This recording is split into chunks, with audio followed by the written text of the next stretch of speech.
Chinese কুড়াল, গাঁজা, মদ, লম্বা বন্দুক, দেশীয় তৈরি কাঁটা বন্দুক,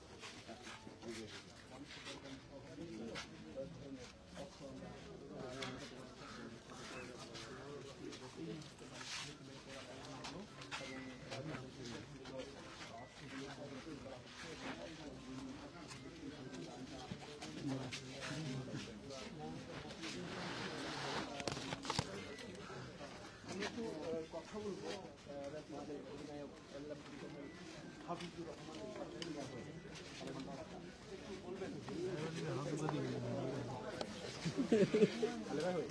হয়ে গেলে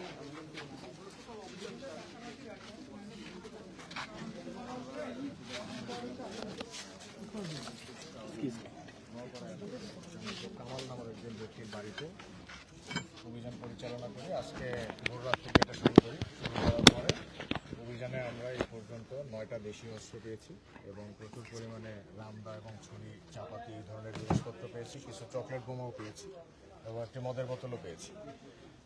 তো এই বিষয়ে আমরা আর এখানে কামাল এবং তার চাচাতো ভাই সোহেল দুইজনকে আমরা অ্যারেস্ট করেছি। তাদেরকে পরবর্তী আইনানুগ ব্যবস্থা গ্রহণ করা হবে এবং অস্ত্রগুলো এবং অন্যান্য যা সরঞ্জামাদি পেয়েছি এগুলো আমরা আইনানুগ ব্যবস্থা গ্রহণ করব।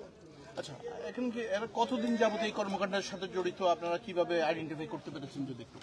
আমরা প্রথমে বলেছি এগুলো আমরা গোপনে তথ্য পেয়েছি এবং তারা বেশ কিছুদিন যাবতই আমরা তথ্য পাচ্ছিলাম যে তার বাসায় অস্ত্র আছে এবং সে অস্ত্র ব্যবহার করে, এই ধরনের তথ্য আমরা পাচ্ছিলাম।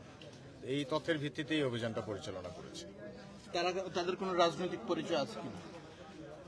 সে নিজে কোনো রাজনৈতিক পরিচয় ব্যক্ত করেনি এবং কারো সমর্থন বা এই ধরনের কোনো কিছুই বলেনি, এজন্য আমরা নিজেরা ধারণামূলকভাবে কিছু বলছি না। আচ্ছা, অতীতে যে